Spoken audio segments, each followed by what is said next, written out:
शुभ संध्या बच्चों। और जैसा कि हमने पहले वीडियो में आपको बताया था कि हम आज पाठ पढ़ाएंगे मनुष्यता।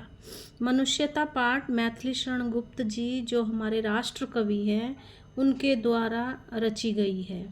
और मनुष्यता जो हमारा शीर्षक है, हम उसका अर्थ समझते हैं कि जो पशु पक्षी जानवर सभी होते हैं, लेकिन मनुष्य जो है, मनुष्य भी पशु और जानवरों की श्रेणी में है अगर उसके अंदर मनुष्यता नहीं है, उसके अंदर अच्छे गुण नहीं है, परोपकार की भावना नहीं है, दूसरों की सहायता करना और दूसरों के लिए कुछ कार्य करना, ये भावना मन में नहीं है तो उसके अंदर मनुष्यता नहीं है। इस परोपकार की भावना को ही मनुष्यता कहा गया है। तो मैथिली शरण गुप्त कवि जी लिखते हैं, विचार लो कि मृत्यु हो न मृत्यु से डरो कभी, विचार लो कि मृत्यु हो न मृत्यु से डरो कभी, मरो परंतु यूं मरो कि याद जो करे सभी। अर्थात इसका अर्थ है कि अपने मन में विचार कर लो कि हमें एक ना एक दिन मरना है, और जब मृत्यु निश्चित है तो मृत्यु से डरना भी नहीं है। मरो परंतु यूं मरो कि याद जो करे सभी। इसका अर्थ है कि आप अपना जीवन इस प्रकार जीकर मृत्यु को प्राप्त हो कि आपके बाद ये दुनिया, ये जहान आपको याद रखे। ऐसे तो बहुत सारे मनुष्य पैदा होते हैं, जीवन जीते हैं और मृत्यु को प्राप्त करते हैं, लेकिन कुछ महान पुरुष ऐसे हुए हैं जो इस शरीर को छोड़कर मर गए लेकिन अमर हो गए। शरीर छोड़ा उन्होंने परंतु अमर हो गए। और वो किसके लिए? मनुष्यता के लिए, अपनी मनुष्यता के लिए। उन्होंने हमेशा दूसरों के लिए कार्य किया, अपने लिए कुछ भी नहीं किया, तो वो अमर हो गए, वो कभी भी मरेंगे नहीं। हुई नायु सुमृत्यु तो वृथा मरे वृथा जिए। अब आगे कवि कहते हैं कि दूसरों के लिए अच्छे काम करके आप अगर इस जीवन से ऊपर नहीं गए, इस जीवन जब मृत्यु आपकी आएगी तो आपके पास अच्छे कर्म ना हुए तो वो मरना भी बेकार है और जीना भी बेकार है। वृथा माने बेकार। तो अगर आपने जीवन में अच्छे कार्य नहीं किया, परोपकार नहीं किया, तो आपका मरना और जीना दोनों ही बेकार हैं। मरा नहीं वही कि जो जिया न आपके लिए। अब अगली पंक्ति में कवि कहते हैं कि वह मनुष्य कभी नहीं मरता जो अपने लिए नहीं जीता। अब इस बात का अर्थ आप समझो कि अपने लिए जीने का अर्थ है कि मैं अपने स्वार्थ के लिए जी रहा हूँ, मेरा परिवार है, मेरे बच्चे हैं और मेरे लिए, मुझे अपने लिए पैसे कमाने हैं, मुझे अपने बच्चों के लिए घर खरीदना है, अपने लिए कार खरीदनी है। तो अगर मैं अपने लिए ही सब कुछ कर रहा हूँ तो मेरा जीना और मरना बेकार है। लेकिन जो व्यक्ति अपने लिए नहीं जिया, उसने हमेशा दूसरों की सहायता करी, दूसरों के लिए परोपकार किया, वो कभी भी नहीं मरता है। वही पशु प्रवृत्ति है कि आप ही चरे। इस पंक्ति में कवि कहते हैं कि अगर आप अपने लिए कर रहे हैं तो आपका जीवन व्यर्थ है, आप पशुओं के समान जी रहे हैं। जिस प्रकार पशु चारा अपने लिए खाते हैं, वो किसी के लिए नहीं छोड़ते हैं, तो वो उनको पशु कहा जाता है। लेकिन मनुष्य पशु के समान है अगर वो सिर्फ अपने लिए जी रहा है। वही मनुष्य है कि जो मनुष्य के लिए मरे। मनुष्य कहलाने लायक वही इंसान है जो दूसरों की सहायता करते हैं, दूसरों के लिए अपनी खुशियाँ त्याग देते हैं। तो बेटा, ये एक जो पद था इस कविता का वो पूर्ण हो चुका है, और इससे मैं समझती हूँ कि आपको अंक प्राप्त करने के लिए इसका भावार्थ जानना तो आवश्यक था ही, लेकिन एक अच्छा इंसान बनने के लिए भी मैथिली शरण गुप्त जी की कविताएं, इतनी सुंदर कविताएं हैं, इतने सुंदर ज्ञान दर्शन हमें दे रहे हैं वो, कि जिससे हमारा जीवन इस ज़िंदगी को पाना सफल हो जाए। तो आपको मात्र परीक्षा में अंक प्राप्त करने के लिए ही इसको नहीं पढ़ना है, अपने जीवन में उतारने के लिए भी पढ़ना है बेटा। कि आपको भी अपने जीवन में बड़ा होकर क्या करना है, क्या बनना है, इसके लिए ये कविता आपका मार्गदर्शक बनी रहे हमेशा। तो अब अगले पद पर चलते हैं हम कि उसी उदार की कथा सरस्वती बखानती। उदार माने परोपकारी, जो दूसरों को परोपकार करता है दूसरों के लिए। तो ऐसे उदार व्यक्ति की सरस्वती भी कहानियाँ कहती है। अब आप कहेंगे कि सरस्वती कैसे कहानी कहती है? तो इसका अर्थ ये है कि ये जो तुम्हारी किताबें हैं, पुस्तक हैं, इनमें ये सरस्वती का ही तो रूप है, और इनमें जो उन महान व्यक्तियों की कहानियाँ लिखी गई हैं और हम लोग उन्हें पढ़ रहे हैं, तो ये माँ सरस्वती का ही वरदान है कि वो मृत्यु प्राप्त करने के बाद भी आज भी हम उनकी कहानियाँ किताबों से पढ़ रहे हैं। उसी उदार से धरा कृतार्थ भाव मानती। अब आगे कवि कहते हैं कि धरा माने धरती, कृतार्थ माने आभारी है। ऐसे महान पुरुष जो दूसरों के लिए अपना जीवन बलिदान कर गए, उनके लिए धरती माता भी परोपकारी है। देखो, धरती जो है हमारी पालनहार है, उसने ही हमें पैदा किया है और उसी में हमारा अंत हो जाना है। लेकिन ऐसी धरती माता के पुत्र बनो कि स्वयं धरती माता भी आपके लिए आभारी हो जाए। उसी उदार की सदा सजीव कीर्ति कूजती। ऐसे परोपकारी व्यक्ति की सजीव, कभी ना खत्म होने वाली कीर्ति, यश गान कूजती, ये दुनिया जहान गाता रहता है। ऐसे जो परोपकारी व्यक्ति हुए हैं, उनका यशोगान कहानियों में, कविताओं में, किताबों में हमेशा होता रहता है। तथा उसी उदार को समस्त सृष्टि पूजती। और जो ऐसे परोपकारी व्यक्ति होते हैं, उनको ये देश, ये गांव, ये शहर नहीं, संपूर्ण सृष्टि, ये पूरा जो यूनिवर्स है, वो सब पूजते हैं ऐसे व्यक्ति को। अब अगर मैं आपके सामने नाम लूँ कि मदर टेरेसा, दूसरों के लिए अपना सारा जीवन बिता दिया, तो आज भी अगर किसी के सामने भी आप नाम लोगे मदर टेरेसा, तो एकदम समझ जाएंगे कि जो बच्चों को अपनी माँ जितना प्यार करके पालती थी। तो इस तरह से अमर हो जाते हैं वो लोग अपने कर्मों से।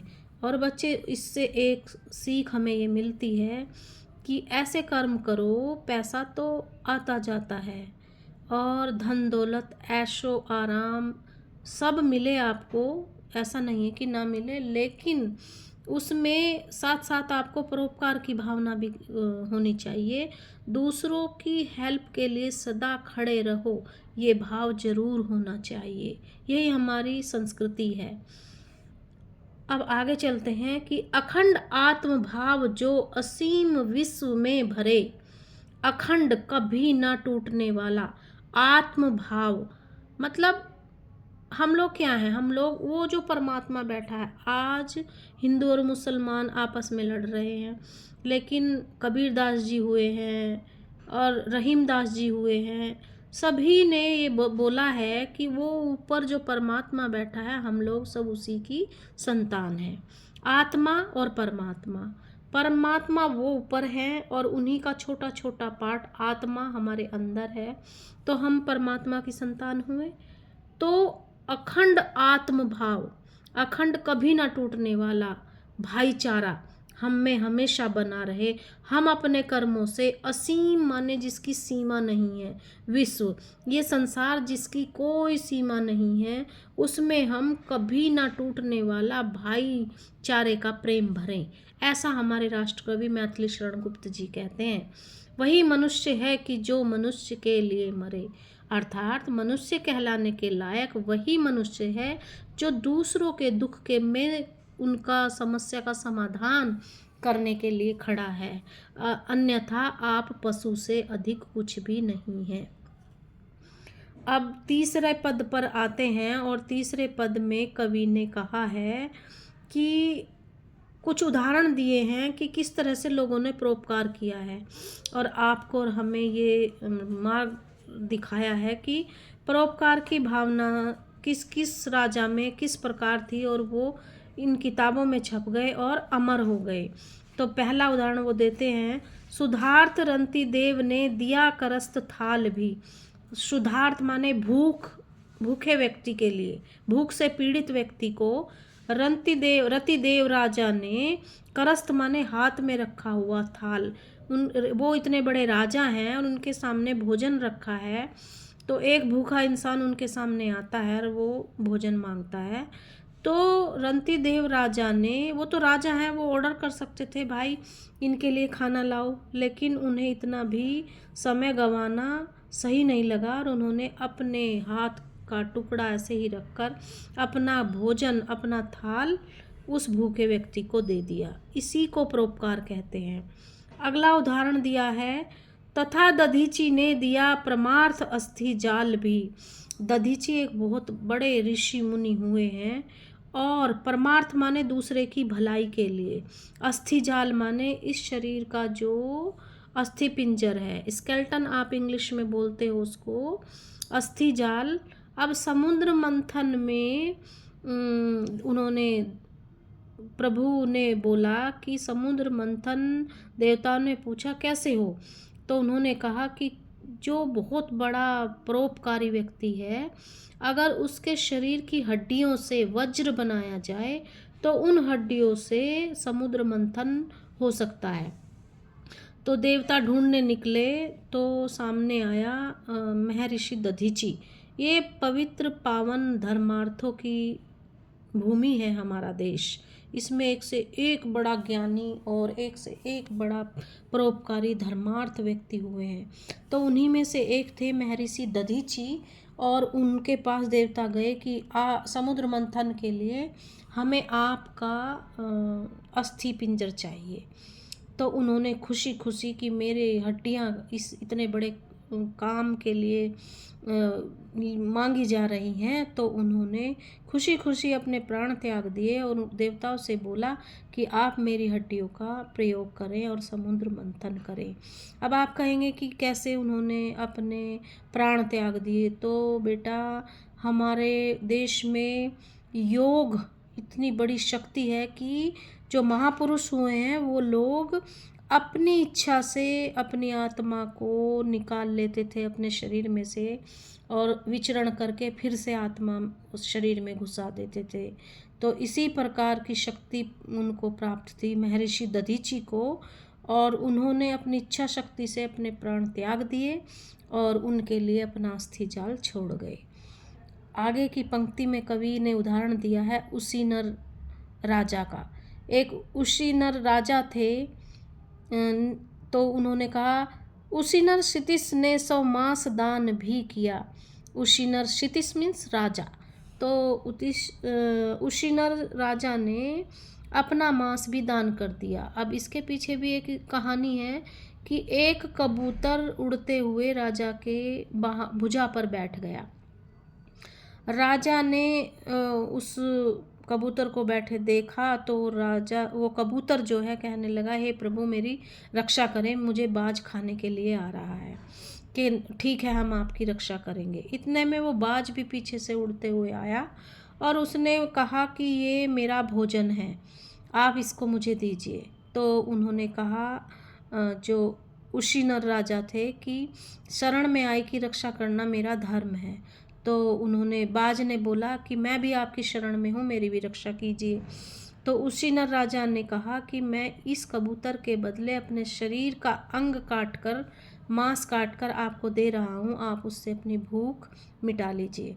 तो एक तराजू के पल्ले में कबूतर बैठ गया और एक में राजा ने अपना हाथ काट कर रख दिया, लेकिन कबूतर वाला पल्ला अभी भी भारी था। तो राजा ने दूसरा हाथ भी काट दिया, पैर काट दिया, दूसरा पैर काट दिया, लेकिन कबूतर अभी भी भारी है। तो फिर राजा अपने आप ही उस तराजू में बैठ गए।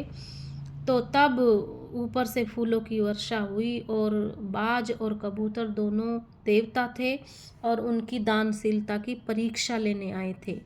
तो इसीलिए सरस्वती उनकी कथा बखान रही है। आज हम किताब से पढ़कर आपको उसका उदाहरण दे रहे हैं। इतने बड़े बड़े परोपकारी और ज्ञानी लोग हमारे देश में हुए हैं। अब चौथा उदाहरण वो देते हैं, सहर्ष वीर कर्ण ने शरीर चर्म भी दिया। सहर्ष माने खुशी खुशी, वीर कर्ण, कर्ण जो थे महादानी के नाम से जाने गए हैं, और उन्होंने जब उनसे धोखे से उनका कवच और कुंडल मांगा गया महाभारत में, तो दान वीर कर्ण थे, तो उन्होंने अपने शरीर से चर्म भी, अपने चर्म से, चर्म माने अपनी चमड़ी से जुड़ा हुआ जो उनका वो था कवच, सूर्य भगवान का दिया हुआ, वो भी अपनी चमड़ी से अलग फाड़ कर दान कर दिया, जबकि वो जानते थे कि इसके देने के बाद मेरी मृत्यु निश्चित है, कुंडल और कवच। फिर भी उन्होंने चिंता न करते हुए अपना कवच और कुंडल दान कर दिया। तो इतना बड़ा दानी कौन होगा जिसे पता है कि इसके बाद मृत्यु निश्चित है, फिर भी वो अपना दान कर रहे हैं। इसी को परोपकार कहते हैं। अगली पंक्ति में वो कहते हैं कि अनित्य देह के लिए अनादि जीव क्या डरे। अनित्य माने एक समय के बाद खत्म हो जाने वाला ये शरीर, देह मीन्स शरीर, और अनादि जीव, अनादि जीव कौन है? अनादि जिसका अंत नहीं है। जीव कौन है? आत्मा। तो आत्मा जिसका मरण नहीं होता, वो एक शरीर को छोड़कर दूसरे शरीर को धारण कर लेती है। तो जब आत्मा कभी नहीं मरती, तो इस शरीर के लिए हम गलत काम क्यों करें? क्योंकि शरीर तो एक दिन जल के मिट्टी हो जाना है। वही मनुष्य है कि जो मनुष्य के लिए मरे। मैथिली शरण गुप्त जी कहते हैं कि मनुष्य कहलाने लायक वही मनुष्य हैं जो दूसरों के लिए परोपकार कर रहे हैं, दूसरों की भलाई कर रहे हैं, अन्यथा आप भी पशु से अधिक कुछ भी नहीं है। तो बच्चों, मैं आशा करती हूँ कि आपने इसका अर्थ बहुत अच्छा समझ लिया होगा। आप कमेंट्स करके भी मेरे से पूछ सकते हैं किसी पंक्ति का अर्थ अगर आपको नहीं आ रहा है, और मैं आपसे प्रार्थना करूँगी कि इस कविता का अर्थ तो जाने समझे पढ़े, लेकिन इसमें से कुछ जो एक मुख्य बात है, कुछ नहीं, मुख्य की परोपकार करना। तो अपने जीवन में परोपकार अवश्य करें, तभी हम और आप मनुष्य कहलाने के लायक बनेंगे। धन्यवाद।